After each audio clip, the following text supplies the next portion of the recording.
मेरे पिताजी की मौत के बाद मुझे उनका बॉक्स मिला। उन्होंने हमेशा कहा था, ये तुम्हारी विरासत है। लेकिन ये विरासत एक बोझ जैसी थी। बॉक्स देखने में साधारण था, लेकिन उसमें कुछ अजीब था। मेरे पति ने कहा, इसे घर में मत लाओ। पर मैंने ला दिया। कुछ दिनों तक वो डाइनिंग टेबल पर रखा रहा। मेरी 6 साल की बेटी एली बार बार पूछती, क्या इसमें खजाना है? नहीं, मैंने जल्दी से जवाब दिया। लेकिन रात होते ही सब बदल जाता। जैसे जैसे घर में सन्नाटा होता, उस बॉक्स से हल्की फुसफुसाहट सुनाई देने लगती। एक रात, जब मैं अब और सहन नहीं कर पाई, मैंने बॉक्स खोल दिया।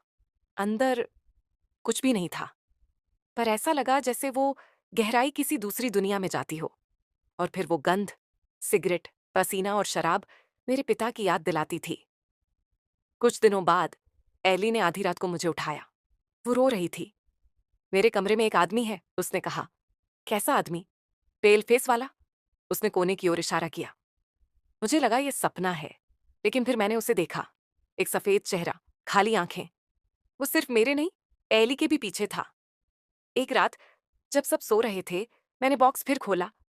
अंदर एक फोटो थी, मेरी और पिताजी की, लेकिन उनके हाथ अजीब से पतले और बेजान लग रहे थे। पीछे लिखा था, वो हमेशा देख रहा है, तुम बच नहीं सकते। मुझे समझ आया, ये सिर्फ एक बॉक्स नहीं था, ये मेरे पिता की बीमारी थी, और अब वो मेरी बेटी के पीछे थी। उस रात मैंने बॉक्स को आग के हवाले कर दिया। पेल फेस आदमी सामने खड़ा था। उसने कहा, तुम इसे नहीं जला सकती। मैंने माचिस जलाई और कहा, देखो मुझे। आग लगी और वो आदमी गायब हो गया।